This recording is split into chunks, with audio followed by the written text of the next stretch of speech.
Hey friends, Leigh Brown here with One Community Real Estate, but today I am Leigh Brown in the kitchen cooking supper during the quarantine. Now, full disclosure, I love to cook, so this is no stretch for me, but for some of y'all, based on what you're posting online, you have had enough of trying to pretend that you enjoy being in this kitchen, and frankly, y'all pay a lot of money for your kitchens not to use them. I don't quite understand that.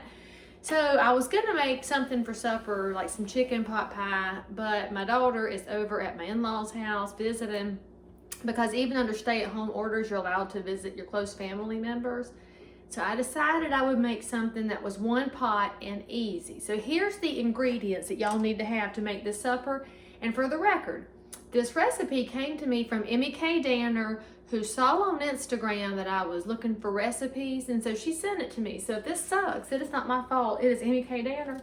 So you need a pound of sausage. Now, frankly, I would normally be using Niece's, but the grocery stores have been picked clean, and so we went with the Target brand.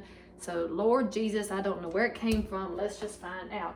And then you need a jar of spaghetti sauce, marinara sauce, whatever you call it. I think you Italians call it gravy, which I find to be hilarious because to me, gravy is something entirely different.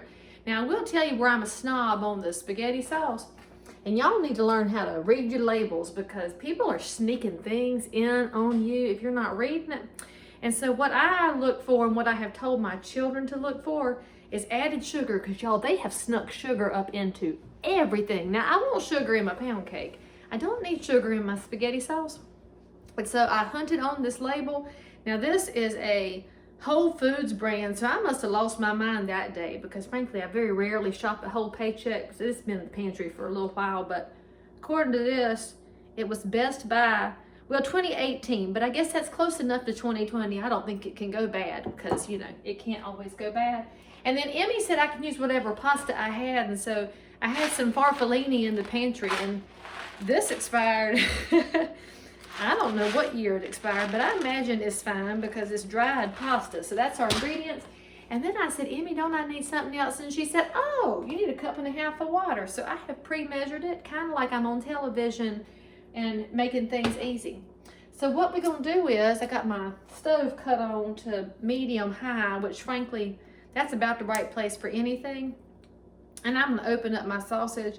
So for those of y'all keeping score at home, while I've got my oven preheating, I'm gonna let you write down your ingredients. You need a container of sausage, container of sauce, gravy, whatever people call it, a container of pasta, and 1.5 cups of water. And Emmy swears that this is all we need to make supper this evening. And if it doesn't work, I guess there's always peanut butter and jelly. Although since I do have teenagers, we have ramen in the pantry.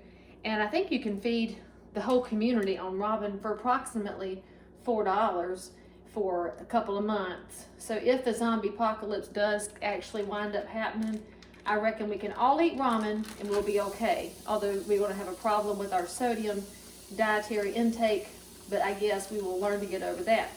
Now, you see that I am getting all the extra bits out of the container because I am cheap. And y'all, this supper is gonna cost approximately, let's see, $3, $4, $5, $6, $7, $8, and I'm gonna feed my whole family. So if you too are cheap, or if you are a person who has been hammered by the economic impact of this coronavirus time in our lives, $8 for supper, and there might be leftovers. It depends on who in your house is eating. And so let me go set this on a paper towel.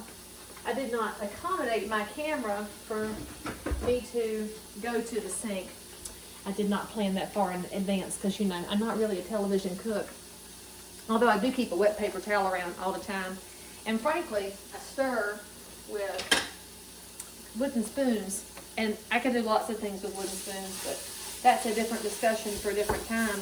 Oh, don't y'all wish you had some smell-o-vision, because that sausage does smell good, getting heated up in there. Now, you always cook your sausage first, y'all, and if you did not know that, frankly, you're probably not going to be able to make it as a cook because sausage has pork in it, and that carries some little critters if you don't cook it all the way through. If you've ever asked for rare pork, I don't really need to ever eat supper with you.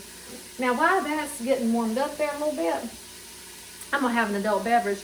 And you see this glassware This was my great-grandmother's glassware, and it's my great-grandmother Cora, which is who my daughter is named after. So one day, Cora's going to get to inherit it, and in the meantime, it's going to hold some Beauregard Dixie vodka because I believe in supporting my people. And this was made in, let's see, where was this? Oh, Charleston, South Carolina. Good job, Charleston, with the homemade liquor. And then, y'all, you know I like sparkling water. It's how I broke my soda addiction some time ago.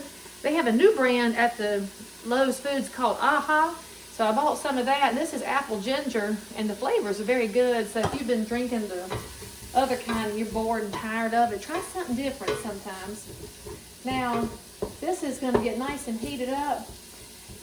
And so what Emmy said you have to do, she's going to cook your sausage, and then after that's nice and brown, toss in your marinara / gravy / spaghetti sauce, toss in your water, toss in your pasta, and cook it till it's done. And frankly, those are my favorite kind of recipes, that you cook until they're done. And so I might even post a picture on Instagram later of what the finished product looks like, and I will tell y'all what it tastes like.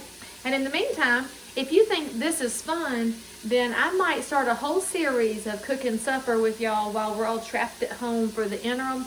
And if you're really, really nice and you ask really well and you tell people that I'm your favorite realtor or that I'm your favorite speaker, then maybe I'll make my famous chicken and dumplings and let y'all see my secret recipe.